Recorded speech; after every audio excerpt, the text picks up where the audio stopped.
that you are having a wonderful, cozy new year so far, and that you have been able to dream dreams and cast a vision for your household and your home.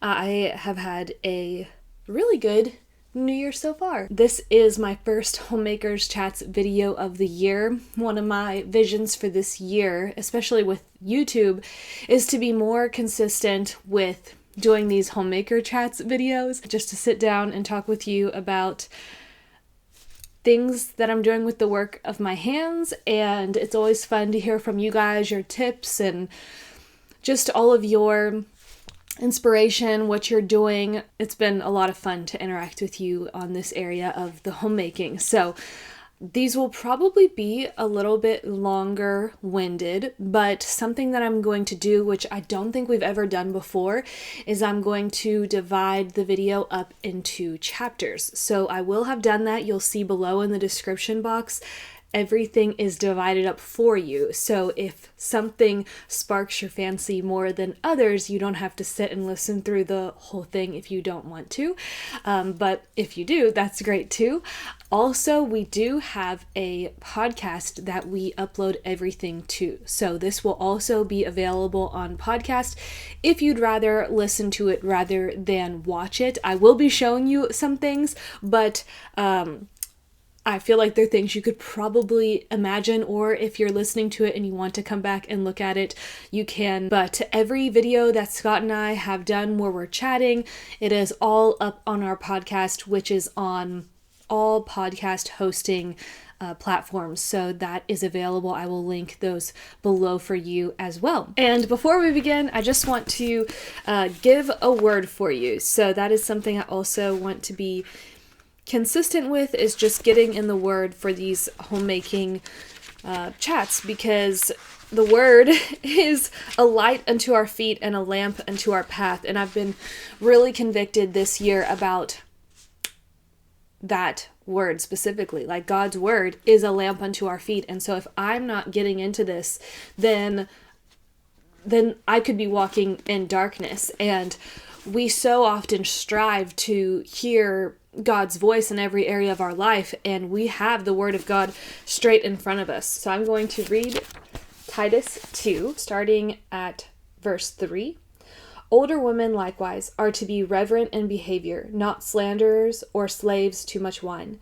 They are to teach what is good, and so train the young women to love their husbands and children, to be self-controlled, pure, working at home, kind, submissive to their own husbands, that the word of God may not be reviled. I'm going to go grab my 26 Translations Bible, because there are some key words that I love from different translations that I feel are really helpful and inspiring. Okay, so here is my 26 Translation Bible. So it's really cool. It takes, so it's based off of the King James Version, and then it also will give suggestions for what other translations recommend, or the different ones. So it really helps with studying the Bible. So verse 5, to be discreet, chaste, keepers at home, good. And that is the King James Version. And then the TCNT is to be discreet, pure-minded, domesticated, good women. The Beck translation, to use good judgment and be pure, to keep house and to be good. And then the Phi version is home lovers and kind-hearted. Obedient to their husbands is the next line. And then the other different translations say, translated as being in subjection to their husbands, submitting themselves to their husbands.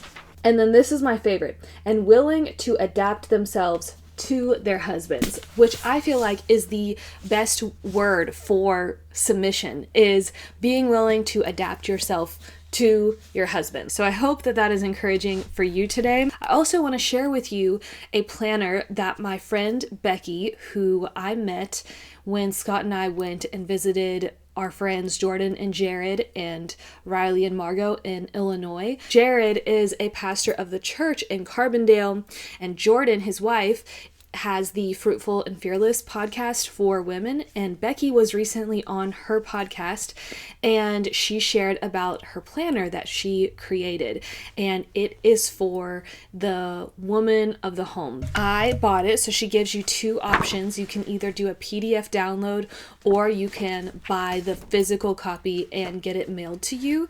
And I will link the podcast episode below because it was really inspiring hearing her heart for how she created this planner. And also, I bought the PDF version because I was really naive thinking, oh, I'll bookbind my planner this year. And then you realize how many pages planners have, and there's no way I can bookbind. I haven't even finished printing it, but there's no way I'm going to bookbind this. So I'm just going to end up doing, punching 3 holes in it and putting it in a 3-ring binder. But I'll show you a glimpse of it. It's really beautiful. So the beginning of it, you have like your weekly cleaning schedule, daily rhythms, and these are for the full year.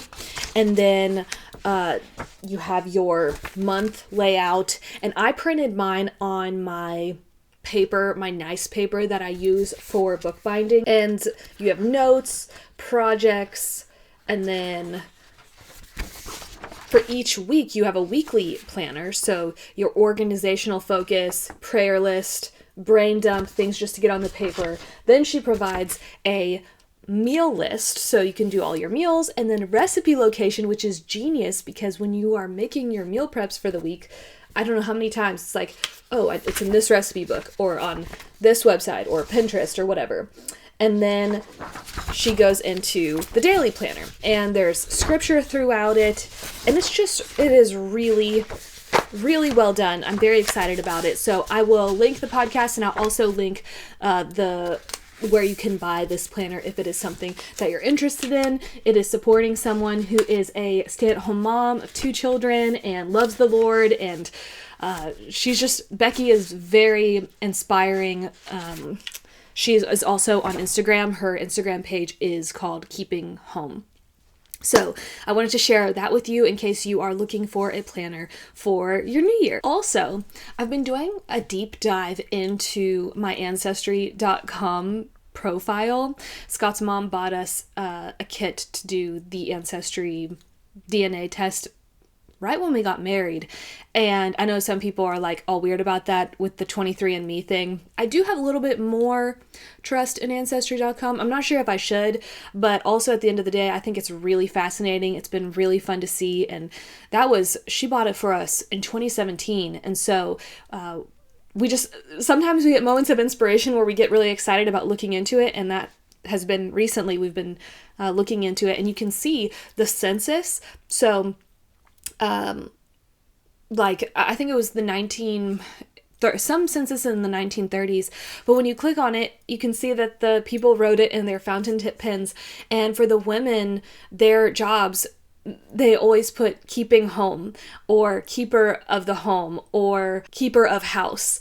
And I was like, wow, how cool. That was literally that was normal. All of the women had their titles as keepers of the home, and I just thought that was so cool and so inspiring because there's always so much flack about women being homemakers. I've shared it in a video before, but one time I went to a doctor and I wrote homemaker on the occupation, and he thought that I built homes. He was so confused, and even when I tried explaining it, he was like looking at me very, very dumbfounded. But I was like, wow, 100 years ago, this was literally what the expected thing was to write down on their occupation for the census. So let's get back to that. Okay, so something that I am very excited about this year is to dive deeper and perfect or grow into my fiber skills, specifically knitting, but also crocheting, embroidering.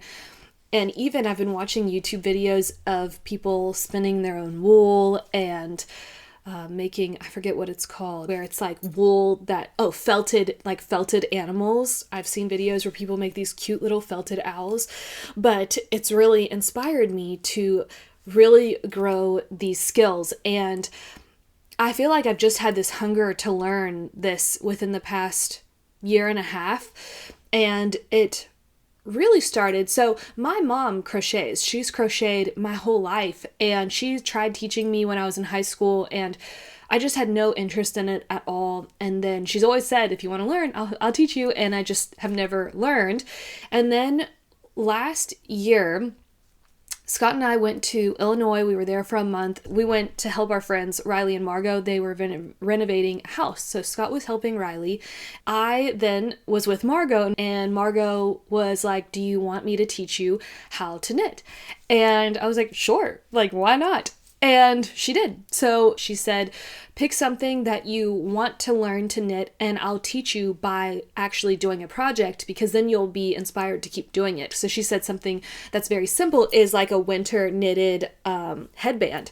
So that's what she got me started on. And then we obviously left, and so I had to kind of figure out from there on my own. And thankfully there are tons of YouTube videos on this. Hobby Lobby actually has a really good video on teaching you how to knit, how to cast on, and how to cast off, and that's what I used, and it was really helpful.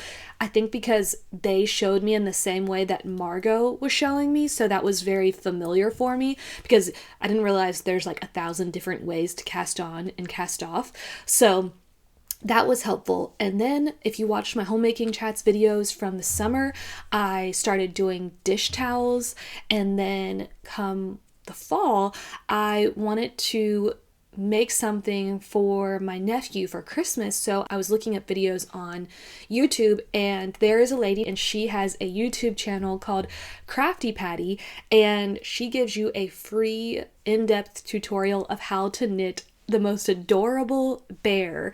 And it's like an hour and 20 minutes, but she goes through and teaches this so clearly that I feel if you've never knitted anything, you could probably start on this project, because she does everything so slow. She shows you every single knit along the way, every purl. Like, I kind of feel I'm so new at knitting that every time I start a new project that I don't know what I'm doing, because it's been so long since I've cast on. So me doing her bear, I kind of felt like it was like the first time all over again. So I literally just followed everything that she did, and the bear turned out so cute. It did take me a long time. I had a blast doing it. And then I was even more encouraged because Scott and I got library card memberships this week, which we haven't done in forever, and it makes you realize how much free wisdom and resources are in the library. Why did we wait so long to get library cards? I don't know, but we did. We finally got library cards, and you're allowed to get 2 free books your first time you get the card. So he got a book, and then I got a book, and the book that I got is this one. It immediately stood out to me. It was in the knitting section. It's called Heirlooms from Loving Hands by Sandy Linham Clow, and this, I would consider this like an inspirational book. She gives you a lot of her own story, but the why behind fiber art and knitting and really any handcrafted thing you make, she gives meaning to it and what it meant to her. So she talks about learning to sew and to knit and to quilt from her mom and her grandma, and how their heirlooms were now passed down to her, like the doilies and things that were really meaningful. And even she mentions her grandma's thimble and how she now has that and how special that is. And I mean, it's a beautiful book as well, because this is all of her own art that she has painted, that she's put into it. I mean, it is beautiful. So it's just such an inspiring book, and it really confirmed to me my excitement for knitting, and also made me excited to pick up my crochet needle and learn to crochet, because that is what my mom does. And she talks about what are the things that your mom or your grandmas did, and how you learning those skills is a family thing that then you can pass down to your children and to their children. And it can be like an heirloom of like, well, my grandma did this and my mom did this. And so it's been so inspiring to me. So I think that's something to think about as we go into the new year, is think about what are the things that your mom or your grandma did, and picking up those skills and practicing those things. If you don't know what things your ancestors did, to start from scratch. What is something that makes you excited and that you will feel joy in being able to teach your daughters and their daughters? So I found this book just so inspiring. So that is my excitement goal for this year, to get more into these handcrafts. I find for myself, it's easy to watch YouTube videos of people doing other things and get really excited about something new. Like I mentioned, the felting of animals. It's so cool, get so excited about something new, buy all this stuff, and then it sits there. Whereas instead, I want to steward the things that I already have. I have purchased wool yarn. So what can I make out of that wool yarn? And that is something that is important for me. I really want all of my projects that I do to be made out of natural, sustainable fibers. So with the bear that I made, the yarn was a cotton linen yarn. And then for the stuffing, I used the stuffing from the organic pillow that I got. So I got my pillow from a company called Savvy Rest, and they way overstuffed this pillow to the point where it's like hard as a rock. But they do that on purpose, so then you can adjust how full you want it yourself, and you could even make a second pillow because they give you so much stuffing. So I used that because it was 50% organic wool and then 50% latex, and I used that to stuff the little bear with. So the bear was totally natural. Like the baby could hug on it, chew on it, whatever, and there's no synthetic chemicals in it, which makes me really excited. And so that's what my hope and my goal is for knitting and crocheting, is to use fibers like wool, linen, cotton yarn. There's a website called Paradise Fibers, I think it is, and they sell beautiful yarn. I actually had the tab left up on my computer because I'm like keeping an eye out on the clearance section to see when things go on clearance to try to get some more yarn from them. And another thing that I've realized when it comes to knitting, after making this bear, I was like, well, I want to make a sweater. And so I look on Ravelry for a free knitting pattern, and I found several for beginners, but trying to read knitting patterns is like trying to read music notes, and I have no idea what I'm doing. I don't know how to do it. And I realized with the bear, what I should have done was, while she's teaching the video, print out the pattern that she provided so I could also be looking at the pattern so I can learn how to read the code words and what they mean. So that's my current situation, is I'm trying to find something that I can make where there's a full tutorial of it on YouTube, and then also find that pattern and be able to follow the pattern and watch someone else do it, because I don't feel confident enough in just following a pattern at the moment, especially if it's something big like a sweater. I don't want to do all of that work and it turned out a nightmare because I was just guessing what I was supposed to be doing. And that's why I think the bear turned out, was because I only did what she showed me to do in the video. And sometimes when it comes to creative things, I'm like, oh, creative liberty, I'll figure it out. But you can't really do that with knitting. I'm sure you can once you know what you're doing, but I can't do that because I don't have a clue what I'm doing. I did get this book last fall from a thrift store. It was originally from Hobby Lobby for $12 and I got it for $1. And they have all kinds of like winter knitted stuff in here. That's a beautiful scarf. And so I did make one thing out of this book. It's this cowl, and it turned out pretty good. I did mess up. There's this, which I did this in the first headband that I made too. I don't know if I knitted when I was supposed to purl, but I definitely put a line in the cowl, but Scott's like, that's your signature touch on things. But it turned out really pretty, and I definitely made it too wide because it's not super snug up against my neck. But for my first cowl that I made, I'm pretty impressed with it.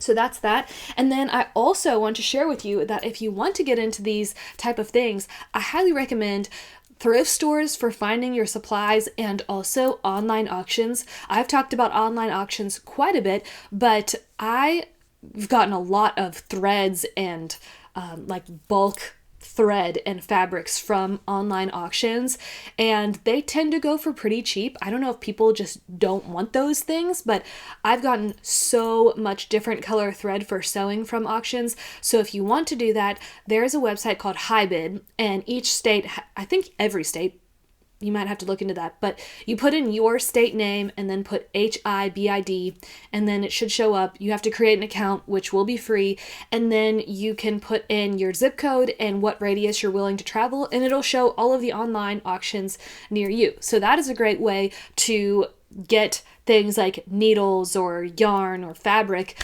for cheap if you're wanting to learn a new hobby and you're not sure if it's something that you actually will enjoy doing. I feel like when you are buying materials that are lower cost, there's like less risk involved in starting a new project. Also, yard sales are amazing. I got this knitting needle set from a yard sale last fall. It was a church yard sale, and I got it for $10, which is amazing because there are so many needles in here. And even if you buy these metal needles from thrift stores, they usually range from $1 to $2.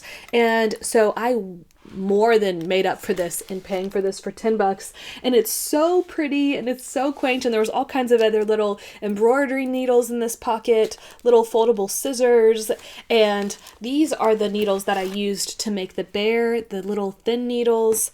I've used the wooden needles, I've used this plastic white ones for making dish towels, and I love it. It's so beautiful. I love the way that it feels, and it zips up really nicely. And then I also got this canvas bag with the leather straps from Hobby Lobby recently, so that way when I'm traveling in the car, I can put my yarn and my project in here and it keeps it all together.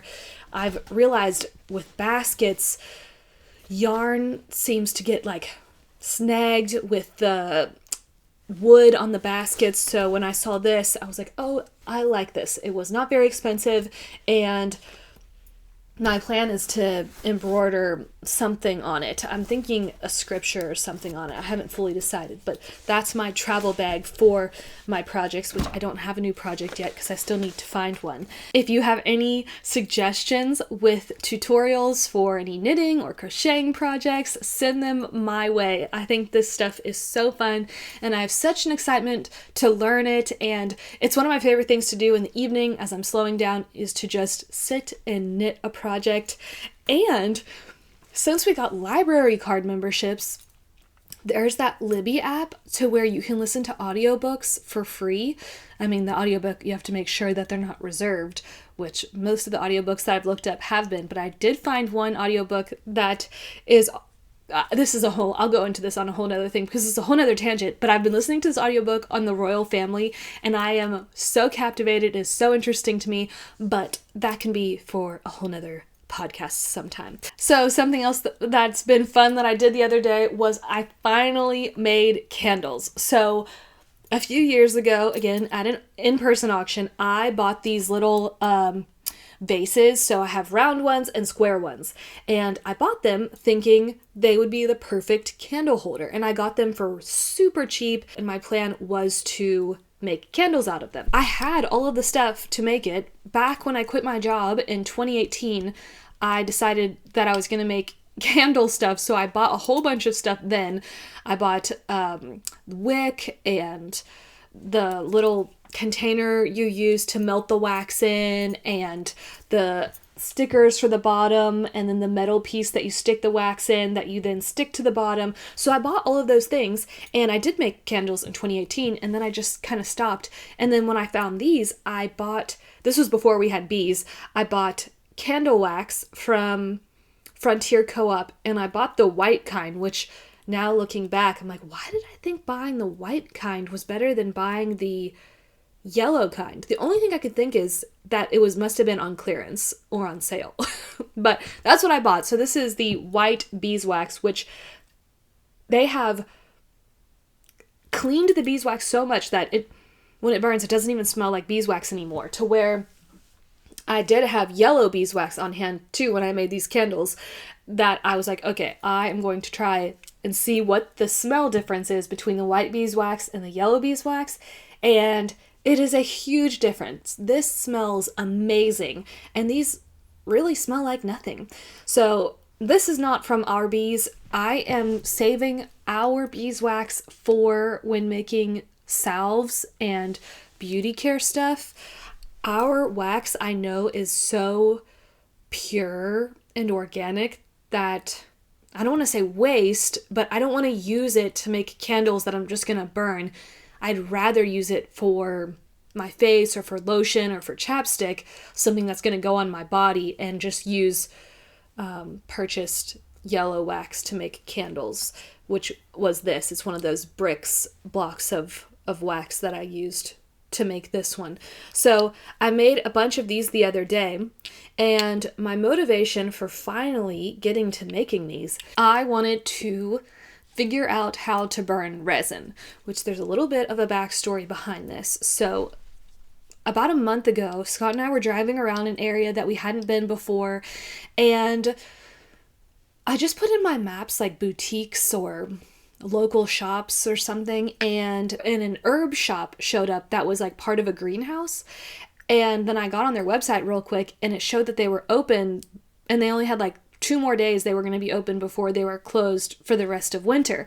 So we're never in this part of town, so I was like, we should go. So Scott and I pulled in. It was a rainy day, and it was this garden center greenhouse, and we ran into this greenhouse and no one was around. This one lady was in the back, so no one was shopping there. And thankfully, we didn't know it at the time, but we realized after we left that the lady was actually getting ready to leave and close up the shop for the day. So we made it just in time, and the shop was filled with all types of really cool herbal stuff. So like bottles that you could use to make herbal things, wax, loose leaf herbs, books, you name it, all types of stuff.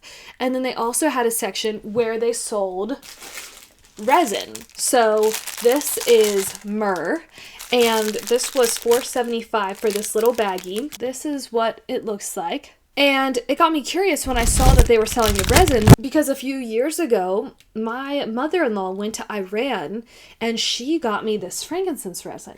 And I've had it for years, and I've never known what to do with it. So I've never done anything with it. I've just sat it on my herbal shelf as something beautiful because I love the container that I put it in, and it really is super pretty, but I didn't know what to do with it. So I asked the lady in there, I was like, what do you do with this resin?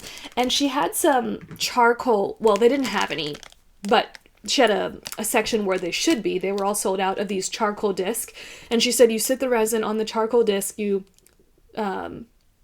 take a match or a lighter, and you light the charcoal, and the charcoal burns, and then it burns the resin. And so she was like, you can find it online since we're sold out. So I get home and I decide to look up how to burn resin on YouTube. And I don't know why I've never done this before, but I never had. And this all just inspired me. So I started watching YouTube videos, and a lot of reviews about the charcoal disc were that they were really smoky. So if you like smoky incense, then maybe you should do the charcoal resin. I don't like that, so I was like, yeah, that's not what I want. So I watched this video of a girl who made her own like makeshift thing on burning incense. And this isn't what hers looked like. Hers, she just kind of like squiggled all these wires together, but I made mine a little different than hers because I wanted it to still look pretty, and hers was a little bit all over the place. I mean, mine's kind of all over the place, but I made this little like dish thing out of wire, and it kind of scoops down like that. And then she said, take foil, which I don't love foil. I don't use foil for anything. The only time I use foil is if like cooking a ham, you need to cover it up. You put parchment paper down, and then you put foil over top. So that's why I have foil. I don't love foil. I tried to find other options for this, and I couldn't find any other way to burn resin without it leaking through, because there are like actual resin burners, but the resin will drip. So if there's something you have discovered, I am very curious about this. But basically, then she said you sit your foil in the little wire rack that you created. So I'm like making a boat, I guess you'd call it, out of the foil, and make a little dish like that. Put it in your wire rack. Then you can take your resin. So I'm going to do frankincense. I tried doing frankincense and myrrh at the same time, but myrrh burns a lot faster than the resin does, so not all the resin will end up getting used, but then you take your little piece of resin, put it down. I have this candle burning. I put it in this little dish that I have. You probably could, if the candle burned down more, I probably could put it directly on this, but because the candle's still pretty high up, I think the flame would directly touch the foil, which I don't really want to do. So I put it down in this dish, and then I put the little boat with the resin on top, and then it'll start burning. And you might be able to see it start burning now. I usually just keep this in my little living room area, and then when I'm reading my Bible in the morning, I love the way that this feels. I love the smell of it. I prefer the frankincense smell over the myrrh. I think Scott does too. The myrrh smells very strong and very like sanitizing is how I would describe it. I like the frankincense smell because it's very rich smelling, or I don't even know how to describe it. So that has been so much fun figuring out how to actually burn the resins. And you read the Bible and it's like the frankincense and myrrh were gifts given to Jesus, so there is clearly beautiful meanings behind them and reasons to fill our homes with the smell of the things that were given to Mary and Joseph from the wise men. So it's very fascinating to me. It's been really fun to learn about it and to try these things. I'm not sure I would buy any more myrrh resin. This will be enough to last me a very long time with how, I don't know, I do not prefer the myrrh over the frankincense, and I have an abundance of frankincense as well. Well, I think that is all I have for you today. I hope that you have enjoyed this video or podcast, whatever way that you are able to listen to it. And I bless you, I bless your household, and I bless the work of your hands.